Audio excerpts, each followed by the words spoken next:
What is good, ladies and gentlemen? It's your boy Foxy. Welcome back to the Fox's Den. It's a beautiful Monday morning, getting an early start to the week. Vinland Saga isn't even out yet. Usually, for the past 2 weeks, I've been doing this schedule Monday through Friday instead of Saturday through Wednesday, which is like basically every episode as early as possible.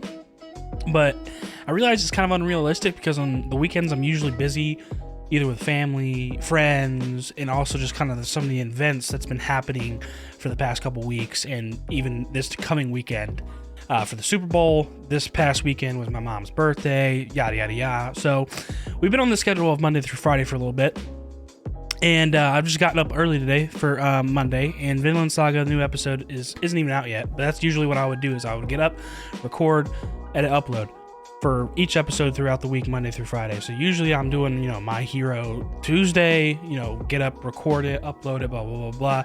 Literally each episode one at a time. But I woke up early today, and that's kind of thanks to Luna, because she needed to go outside and go to the bathroom. But yeah, I got some extra time on my hands on this beautiful morning, and so I'm going to get some episodes done. Mainly the episodes that came out already for Saturday, and possibly One Piece as well. But mainly My Hero, Blue Lock, and what am I missing? Tokyo Revengers. That's mainly what we're getting into right now. First, we're doing My Hero, Izuku Midoriya, and Tomura Shigaraki. Episode 18 of Season 6. I'm very excited for this episode because we've been kind of seeing the aftermath of the battle. A lot of shit went down with All For One freeing himself from Tartarus. All those other prisoners that escaped with him went on their own terms and escaped with other prisoners. Then they attacked other prisons with all, I think when they said those 6 other prisons, I'm not sure if they meant on Tartarus or they just went and attacked other prisons in general. I can't remember if those other prisons were on Tartarus or not. I don't think they were, if I'm not mistaken, but regardless, there's a lot of criminals out. So we kind of see that, and then also Hawks and Best Genius trying to do their best in being there for Endeavor. Because he has a lot of weight on his shoulders right now. He's feeling a lot of guilt with just everything, literally everything, from what's happened in the Hero Society, and him being exposed by his eldest son, Toya, and also, just his family in general. So not only just Toya, but all of the abuse that he, and kind of mental stress he, put on to his wife, his other kids, including Shoto, and just everything. So he was hit by a truck, basically, of reality and guilt. And it's a good thing that Hawks and Best Genius are there for him, as well as his family. And the one that really kind of led that charge was Shoto and his mom, which was really, really respectable, because his mom probably went through the most of that abuse, I would say the most of it, because it got physical towards the end of it. Or towards the height of his obsession, and also it was very, very verbal, pretty much the entirety of their family life, and that's a lot to take on, especially whenever you lose a child after all of that too, like on top of the load of the mental stress of being verbally abused by your husband, and then that kind of obsession is put onto your children, which then you start to despise your children, and that makes you do things that you don't want to do, and then you lose a child, which at the time, that's what they thought. It was Toya who died. So that is, I can't imagine the pain of that, and like she said, her heart was broken. So the fact that she was able to stand up and come to Endeavor and support him in this time of need, and also just hash out everything that they've been through and kind of get a stable conversation in, is very respectable by her. So I really enjoyed last episode particularly, or these past 2 episodes, really just getting a flashbacks of the Todoroki family and learning more about them. And then other than that, that's pretty much all we've been doing, besides like kind of seeing the heroes recuperating. They're all in the hospital right now. Hawks, we got a little bit of a backstory of Hawks, and then also seeing Hawks and Best Genius kind of go around the country and seeing the distrust rising. So there's a lot of weariness or unease in Hero Society right now, or in terms of all the characters that we follow and stick around the most. And the main character in particular right now, Midoriya, he's the only one that hasn't waken up yet. And it seems All Might is aware, or at least can notice, that he's probably in a vision talking with the past wielders right now, and that's why he hasn't woken up yet. So I'm very excited to see what conversation they have. Also, not only Midoriya and the past wielders, but I'm hoping we see a little bit of like, I want Hawks to keep this pressure and see what he can get out of All Might, and see if we actually get anywhere with that conversation, because that was really interesting too. At the end of last episode, Hawks came right out with that piece of info. He was like, what is this? What is One for All? And that's it's uneasiness. It's an uneasy feeling, like, of him like knowing that and coming up with that quickly. But then again, I feel like it's better. I mean, it's going to be harder and harder to hide in terms of Midoriya's case, because he has such a upgraded quirk of One for All, since he's getting like all the quirks of the past users. Like, he's the first one to get the quirk like this. So it's going to be harder and harder to hide. So I feel like eventually it's going to come out.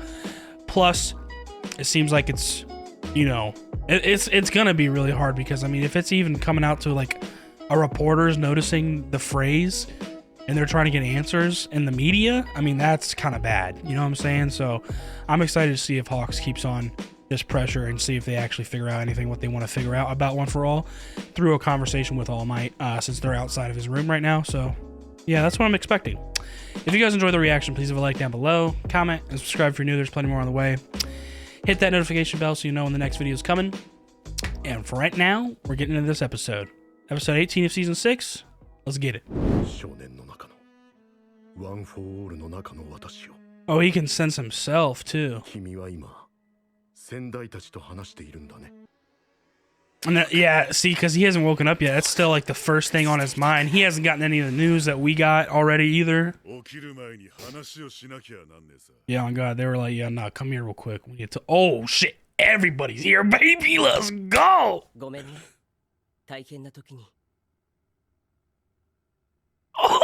Oh no, I forgot about this. Nah, this is gonna be fire. This is gonna be fire.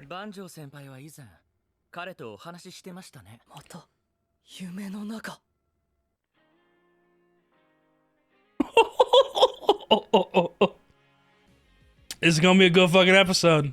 I'll tell you that much. It's gonna be a good one. I'm recognizing some panels.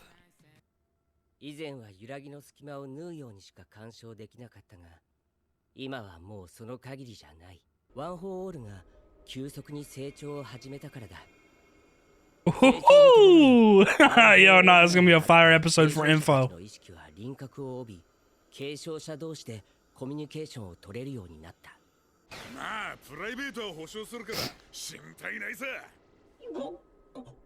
You know what I just realized about the fourth user? This guy right here? He has the same voice actor for Bjorn in Vinland Saga. I literally just noticed that because I've been watching Vinland Saga reactions of the first season and then watching it myself again, obviously, with the second season.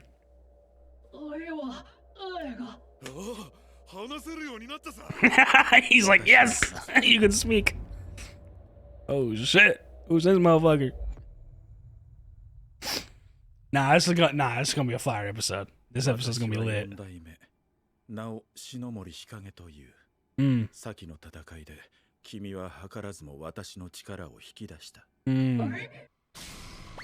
That's that lightning bolt we kept seeing. Danger sense.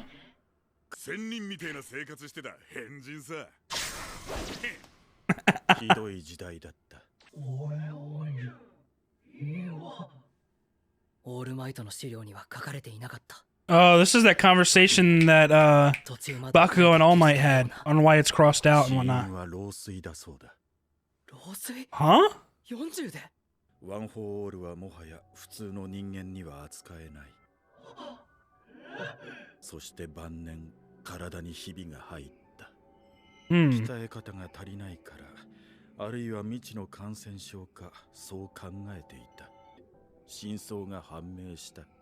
When he says Yagi, he's talking about All Might.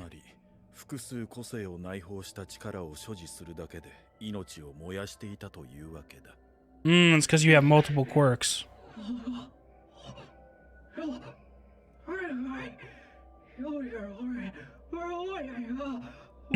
Dude, his fucking half-speaking voice, this shit is a little trolly. It's so funny. ワン・フォー・オール所持に伴う負荷に気づいた八木くんも同じことを思った。オールマイトは無個性。That's the key. 存命中の八木くんが得た情報は、ここにいる彼の意識を通じて我々に伝えられた。正確には2代目から7代目の意識はワン・フォー・オールが取り込んだ因子内に宿ったもの。八木くんだけは違う。彼だけがワン・フォー・オールそのものに意識を宿らせていた。Because he's quirkless, or he was quirkless. 余すことなく享受できず、空の器にこそワン・フォー・オールは馴染み、真に彼の個性となった。Just like Midoriya. 人へと引き継がれた力は何の因果か、持たざる者が最も進化を引き出せる形となっていたんだ。Isn't it crazy how it all fucking comes back to someone being quirkless and it all makes sense? Because it's always been like a crazy, like, little conversation. Like, imagine Todoroki with One for All, or imagine Bakugo with One for All, which we actually saw in like one of the movies, which is filler, obviously. But now it's confirmed on why that's not really ideal. Which was information that even them themselves didn't know at the time, but now we do. It was all fate. Yeah, exactly. That's what I'm talking about. That's crazy, bro. I'm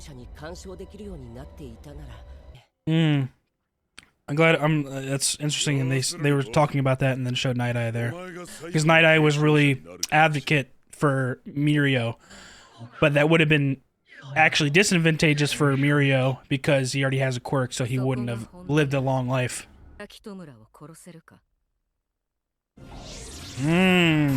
Here comes the serious conversation on if you can really take down this fucking villain or not. Your resolve's got to be in tune. It's got to be rock solid. 君はあの子の顔を見て助けを求めているように見えたと。あんな状況でもあれの目は憎しみしか宿しちゃいなかったさ。Damn right. I'm glad they can actually have conversations like this with the past wielder, so he has some other advice at all times too, because it's within One for All. Like, he doesn't have to like phone up All Might or go talk to All Might personally for advice.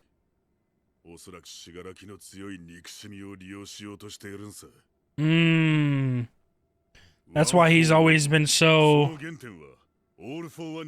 nurturing and kind of manipulating or grooming Shigaraki to his cause, because Shigaraki has had this hatred like pretty much all his life, and it's strong hatred for everything, destruction. I'm glad she recognizes that and at least takes accountability that action that she decided, which is what Gran Torino's been thinking a lot about the past couple episodes. That kind of caused a lot of this, you know?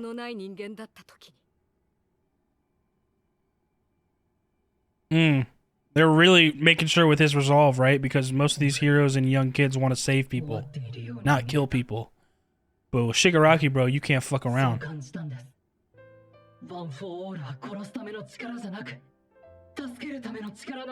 I fuck with it, but it may be a little too optimistic. A little too idealistic, too. I get it, though. At least you have strong beliefs, and All Might is still somebody that you really look up to and believe in like that. I respect that. Oh, wow. His mouth is really starting to... Wow, look, even All Might's consciousness is crying? Nah, this is crazy, bro. Those are like tears of like pride, like being really proud of this kid.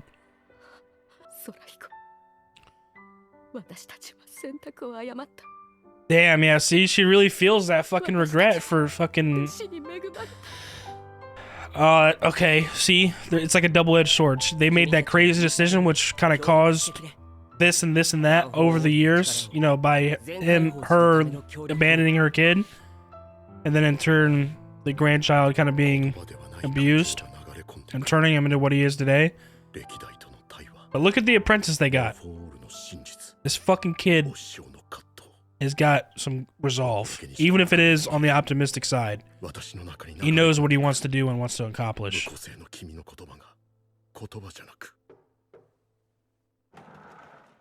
Hawks, yes.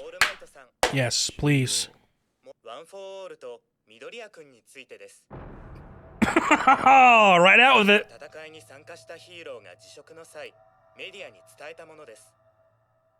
じわじわと広まっていってます。俺たちはこれからヴィランだけじゃなく世論とも戦うことになるので。It's about building trust again, man. It's not only fighting the villains, but it's also about gaining the trust of the people again. Woohoo! Nah, this is hype me up, baby. This is hype me up, bro. We get into a new realm of My Hero, baby. I'm fucking with this. ただ責め立てたいわけじゃなかったと思う。エンデバーは自身の家族のおぞましい過去をとうとうと語った。うわ、エンデバー終わりじゃん。Look at that fucking internet fucking scum, bro. Like, did you see all the trash behind him? ホークスとベストジーニスとはダビの告発と異なるようですが、想定される被害規模は今の日ではありませんでした。彼に罪を償わせることができなかったのは私の不徳の致すところであり、残念に思います。よろしいでしょうか。 Hawks is so mature for his age. Remember, this dude is 22. Really good with his words. And he's the one that really came to Endeavor in the first place to support him. Like, nah, Hawks is amazing, bro. I love Hawks. 遊泳をはじめとした広大な敷地と十分なセキュリティを持つヒーロー科の学校を指定避難所として開いていただく運びとなりました。すでに学生の家族には避難を進めてもらっています。 Oh, wow. Okay, that's awesome. As you can see, Bakugo and Midoriya's mom were already on their way there. Or bringing their stuff there. At least they were able to stand up there and take the scrutiny of the media and actually get those accusations across and clear some things out pretty quickly. And that's thanks to Hawks coming in Endeavor and being like, okay, this is what we got to do. Let's get it going. And then he's very well spoken himself. Remember, this motherfucker's 22, bro. Oh my goodness. Of course, Dabi or Toya's paying attention. He's laughing to himself like, this fucker, dude.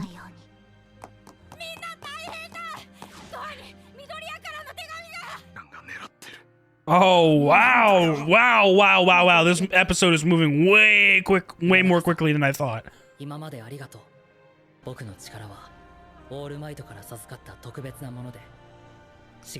Told them everything. I'm telling you, bro, My Hero is changing. The secret could not be hidden for much longer.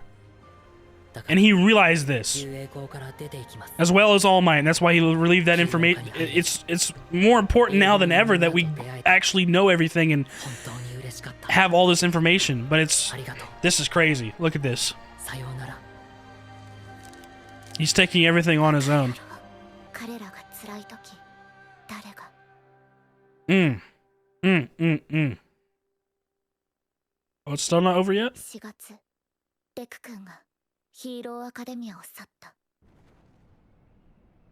Oh, baby, let's go. Y'all ain't ready for this motherfucker, baby.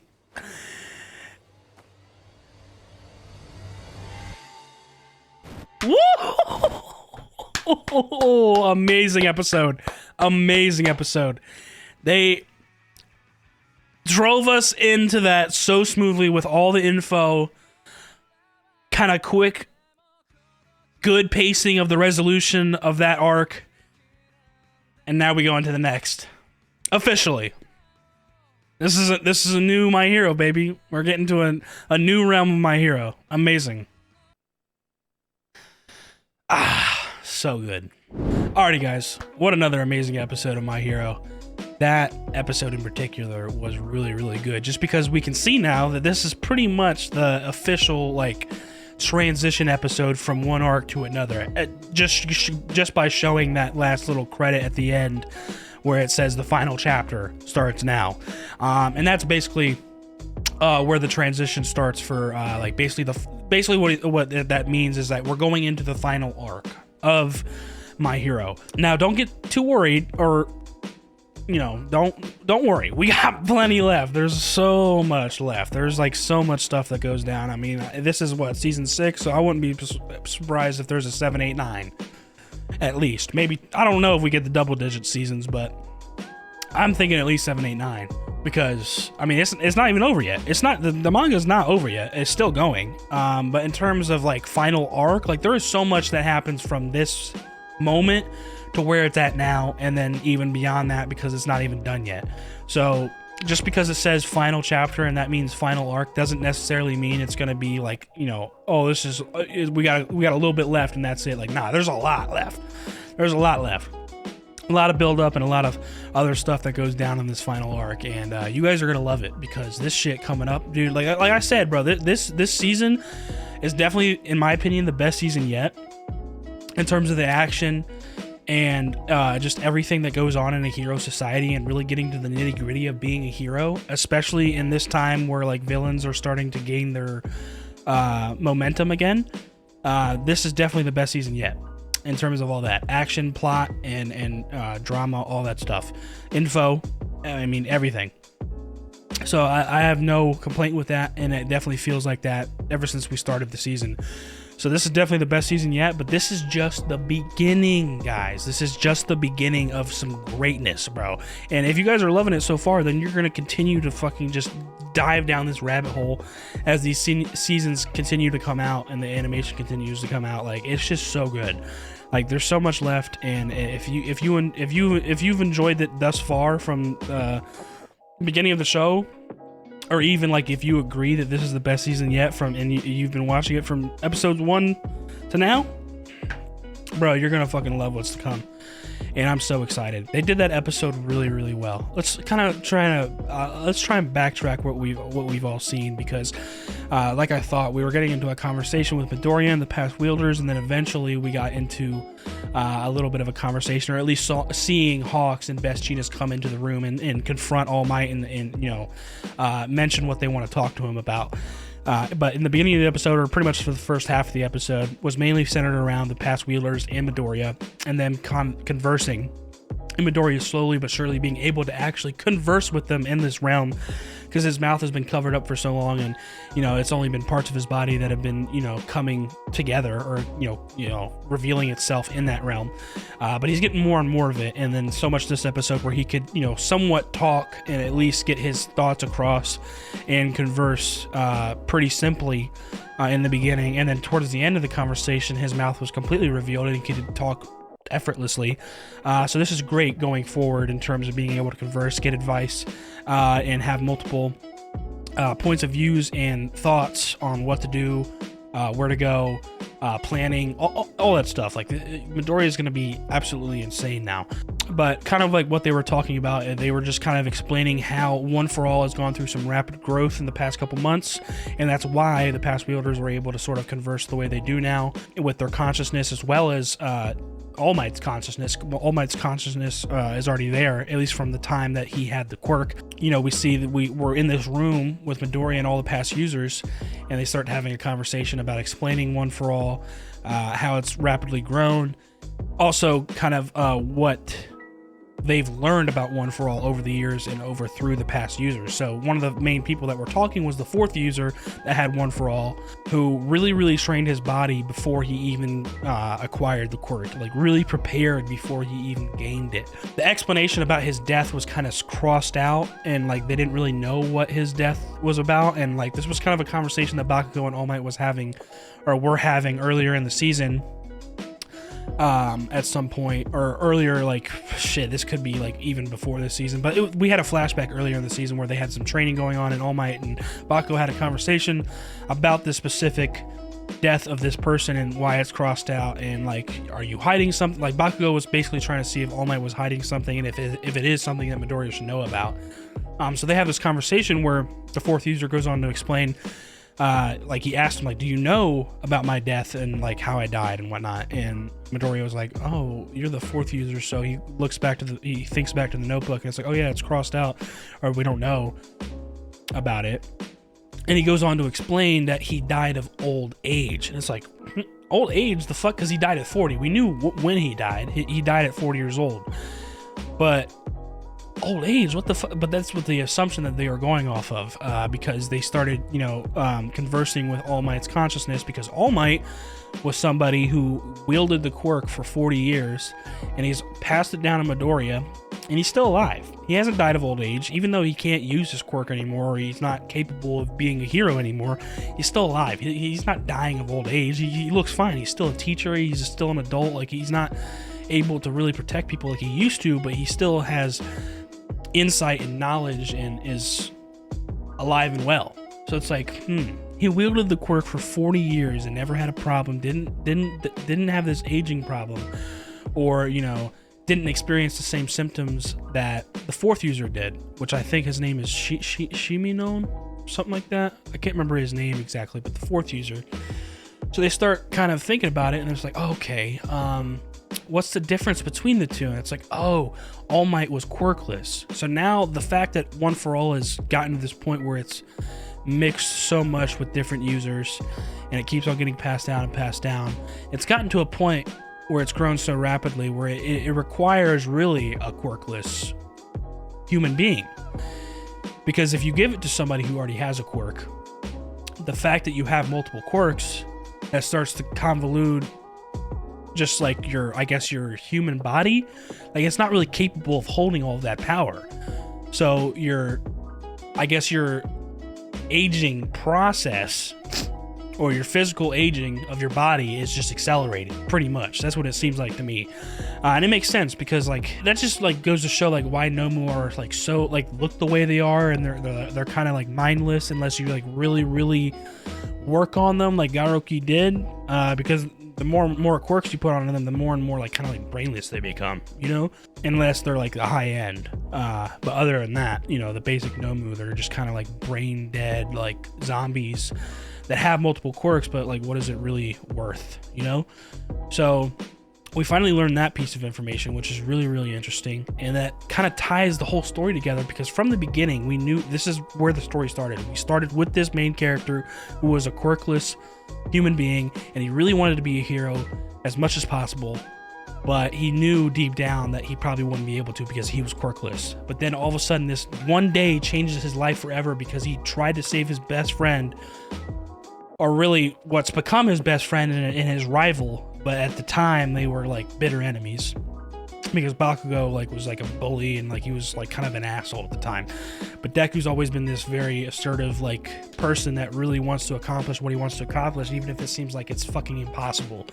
And that's kind of why this all happened. And like the first user said, this is pretty much fate, because he was chosen to be like, at first, like, All Might was still thinking about it, and he was also kind of already leaning towards Mirio, because Sir Night-Eye was pushing it so much, as we learn in like season 4 or something. And if that would have happened, I'm glad it showed Sir Night-Eye whenever they were kind of talking, like maybe some things could have been changed or prevented, or some people could have been saved, or some people could have been saved from the hardships or stress of thinking about this, because Sir Night-Eye was, pushing that so much, like, because Mirio was such a talented young man. And he's the top at UA. Like, he was the best option at the time, until All Might met Midoriya, and he was inspired by his drive and tenacity, because he didn't even have a quirk, yet he was the one that went in to save Bakugo first. So that's what really led to All Might's decision. But it's crazy because before that, Mirio was being pushed so much by Sir Night-Eye. But little did we know, they didn't know at the time, but if they did go through with that, Mirio would have ended up not living that long of a life and dying of old age early, because he already had his permeation quirk, and then he would have had One for All. Like, sure, he would have probably been insane, but you're not going to be here for that long. So, it's just a crazy turn of events, and all that info was really amazing to get. And I remember whenever I was reading it like years ago, I was like standing up, pacing in my room. I was like, dude, this is fucking crazy. We're learning so fucking much. And like, what's going on back there? Because as you can see in this room too, there's two people behind everybody else that are facing the wall, and they didn't say a word. So we can assume that, I mean, they're in the realm, so those are 2 users for sure, but we don't know which ones. They did not mention it. Obviously, I have an idea, but I'm not going to say anything. It seems it's just because, you know, slowly but surely Midoriya is unlocking quirk after quirk. So eventually it seems like he's going to be able to have a conversation with them as well. But I think that's probably the main reason why they're doing that. Or it also could be something else, because I really can't remember for sure, but I'm kind of just guessing off of what I do remember, and just pointing out that we did see those 2 in the back of the room. So that was really, really interesting, and all that info was very, very necessary, and I'm so glad that they revealed it, and the way they did reveal it and animate this conversation was really, really well done. And then pretty much the second half of the conversation in that realm was basically just questioning and testing Midoriya's resolve, because they could, you know, they're in tune. He has the quirk, so they're in tune with his emotions, what he's feeling, what he's thinking. So they were questioning his resolve because they could tell that he was kind of like yearning to help Shigaraki, because it seemed like they could tell that he saw Shigaraki's face and thought he needed help. So they were testing him to see, like, okay, like, we don't think he looked like that at all. We think he just has pure hatred in his heart, which he pretty much does. But what Midoriya went on to say after being tested by All Might's master, what's her fucking name, dude? Oh man, Shimura, yeah. After being tested by her, he went on to say that, you know, yeah, sure, he has all this hatred, but he could tell that there was something like a young version of himself crying, and that really brought Shimura to tears, because obviously she's the one that's saying this. Like, that's something crazy to say, right? Like, are you willing to kill Shigaraki if it comes down to it for the greater good, which is my grandson? Like, she said that, so this was obviously very hard for her to bring up and even conversate in the first place, but she was able to do it and test him. And it goes to show how much of a true hero Deku is, even though it might be a little cheesy or a little cringe, because the only reason why I say that is because it is very, very, very optimistic and idealistic. Because of everything that we've seen so far from Shigaraki, like, it seems like that is way too optimistic, and that's why I say that. It's because he's already done so much damage, and he's already been this sort of person and hate-filled soul for so long. That's why it might come off as that, but we know Midoriya for a long time too, and that's why I understand, like, this is his resolve of being a good person, which is a good trait to fucking have. You know, not many people are like that nowadays, but even in this universe, like, all the other heroes in that situation would probably are trying to kill that motherfucker, which honestly, for the greater good, that's like the logical execution, or the logical path in terms of a, you know, life or death situation, because Shigaraki is, you know, that menacing as we can see from the past battle. But Deku, it just goes to show how much of a hero he is. It really does, because he noticed that through Shigaraki, and noticed that he's going through something much, much deeper inside of him, and kind of what built up this hatred, and he wants to try and get to the root of it. And I understand he's trying to help, but like I said, it might be a little too optimistic, but I do understand where it's coming from, and it's because at the end of the day, he has a heart of a hero, so that's where it comes from. And that really brought Shimura to tears, because she was like, wow, like, this kid has unwavering resolve to be a good person. Because she was the one that brought it up herself, like, are you willing to kill him? And that's like really what kind of, you know, broke her down. And you know, she was kind of reflecting herself on the decision she made with her kid, which Gran Torino has been thinking a lot about the past couple episodes, or this past, you know, just ever since the season started. That decision did lead to a chain of events down the line of eventually causing what made Shigaraki. So it was interesting to see her point of view and her acknowledgement and accountability for that, and kind of her regret too. So it was really, really cool to see that. And then, yeah, that's pretty much like how it ended with Deku's resolve, and he's willing to do that, and the first user's behind him on that decision too. So, you know, at least he has the support of the first user, even though this definitely seems like the fourth user, he's more of a person like, nah, you gotta handle this shit. But the first user understands him really well. It seems like they're actually like pretty similar. But who would have thought, man? Like this all this info and that conversation was really, really, really astounding. They did a really good job of that. And that's pretty much the end of that. Besides, like, you know, the just the animation in general, like more and more of his body was revealed as he continued talking and revealing his resolve, which I think is really nice because it shows as it's revealing himself in that realm. It's like it's more and more of himself is like opening up to them. And really shining, being, you know, it's kind of like through imagery that like darkness is coming off of him, and he's revealing more of himself and showing more of his resolve and his belief, and really instilling it, and like, you know, this is what he wants to do and what he wants to accomplish, and the way he thinks of, you know, being a hero. And by the end of it, he's completely pretty much revealed. And also, like, the last sentence, it's like that, like, kid version of him, of, you know, just like I said, like, idealistic, like, it's almost like he's dreaming. But as long as he's been a kid and as he's been growing up, he kind of has been dreaming the whole time, but also like making it a reality no matter how hard it is, because he was trying to be a hero for a long time, even though he was quirkless. And even from the start, when he had One for All, he didn't know what the fuck he was doing with it, bro. So yeah, Deku's the fucking guy, bro. That conversation was amazing. Just that in itself was a long ass fucking discussion, but we still got a little bit of stuff to talk about just for the second half of the episode. Pretty much after the conversation with the past wielders in the realm, we get back over to All Might, who's sitting there by Midoriya, and finally Best Jeanist and Hawks come in, and they come right out with it.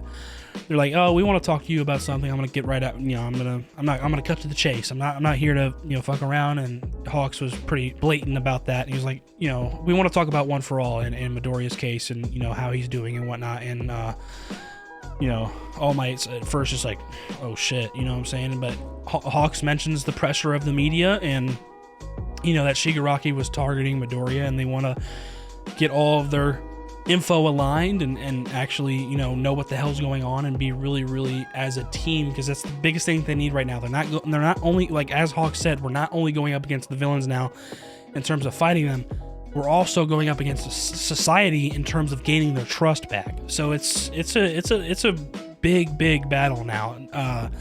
Not literally, but like in terms of just trying to regain control of hero society and put people's minds at ease is going to be the hardest task, and that requires taking action on the villains, keeping people safe from villains, but also, you know, trying to gain the people's trust as a whole, which is going to be hard in terms of the whole country. So I'm glad that he mentioned that. And right away, All Might was like, "Okay, I'll tell you everything I know, but it's probably best not to talk about it here." So we can assume that they went ahead and had that conversation, or maybe we'll see it next episode, but I don't know, because right after that, the pacing got pretty quick. I wasn't expecting to see this towards the end of the episode, but I think it was really well done, and I liked the pacing of it. Pretty much right after that, we get back to, like, it looks like the students are back at their dorm in UA, and we kind of, you know, see that the schools around the country that have hero courses their security measures are being upped, and they're welcoming anybody who's able to stay, first being parents and family of the students that are going there, but other people too, if they need a place to stay for protection measures, because there's a lot of villains and criminals loose right now. And then, as we saw, you know, it showed Bakugo's mom and Deku's mom real quick as they were, like, kind of moving their shit into the place.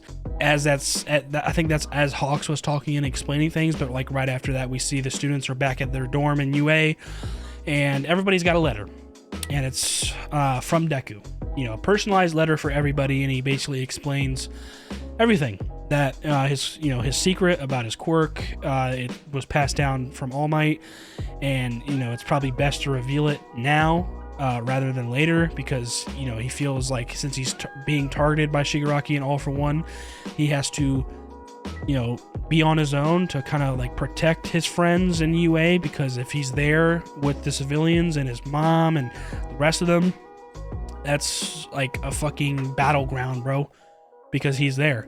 So he feels the responsibility to take everything on his own and kind of, you know, keep moving, you know, around and on his own, and just, like, kind of being, you know, just being on the move. So he can't be, he doesn't have the, you know, thought on his mind, like if I'm just relaxing here and they come for me, because I mean, All For One or Shigaraki has search now, you know, so he could just, you know, keep on searching like he could find Deku pretty quickly, and they already know where UA is to begin with in terms of the school grounds, so it's not like it would be that hard.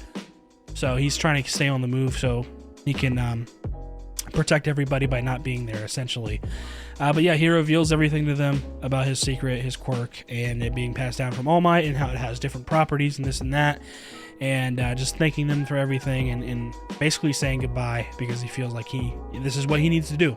And that's pretty much the intro into the final arc. As we can see, he's standing there in kind of like a ruined city, or you know, it kind of looks almost like a post-apocalyptic city, but just like it's just like damaged grounds of a city. You know, this is going into a new realm of My Hero, man. I'm very excited for this, bro. We're getting the vigilante Deku, baby. This man's about to pop the fuck off, and I'm very excited. This is why I'm surprised about the pacing. I wasn't expecting to get that dorm scene of the letter of Midoriya really coming out with that, and it's good timing because All Might was about to reveal the stuff to Hawks and them anyway. So like I said, we can't keep this shit a secret no more. It's really coming out. So I like how they kind of align that. Like, first All Might was like, all right, I'll tell you everything, and then boom, Deku's like, okay, I'm gonna tell all my friends, because I don't think there's a point of hiding it anymore, especially if I'm about to leave. Like, I can't just come up with some stupid excuse like usual, like, oh yeah, I'll see you guys in like 6 months or some shit. Like, no, like it's best to just tell them. So yeah, it's come to a point where you really can't hide this anymore. But that's why I'm surprised about the pacing. Like, I wasn't expecting to see this at the end of the episode, because this is episode 18. We got 6 more. So I'm very curious to see on how much more we see in these 6 episodes, and exactly where it stops or pauses, you know, because there's going to be the 24th episode, and then we're going to have to wait probably another year or so for the 7th season. But yeah, that's the next thing I'm very curious about, is how much more we see in this season and where it stops, because not gonna lie, that pacing threw me a little off at the end of the episode. That was very interesting. I wasn't expecting to see that, but very, very exciting, and cool to see nonetheless. That was cool. That was a really good episode. God damn it. That was a long discussion. I feel like I'm gonna check when I'm editing this video. I mean, I'm gonna have to cut out some pauses and whatnot, but damn, I feel like that was like a 30-minute conversation. That's how much like content and like info and stuff was in this episode. Like this was a good one. I really liked this episode. That was really good. I hope you guys did too. If you guys did, please leave a like down below, comment, subscribe, hit that notification bell so you know when the next video is coming out. I'm about to get into something else. I'll see you in the next reaction. Y'all be good. Deuces.